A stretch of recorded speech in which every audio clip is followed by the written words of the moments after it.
マツダにとって軽量化っていうのはよそのメーカー以上に重要だと。同じエンジンの出力だったら車が軽い方が絶対加速はいいし、キビキビ動くけれども安心して安定している。軽くてもより安全。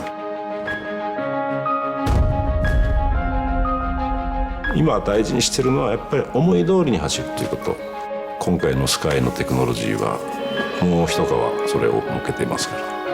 ドライバーのスタンダードになってしまうとちょっと他の車選べなくなるんじゃないかと思って申し訳ないな。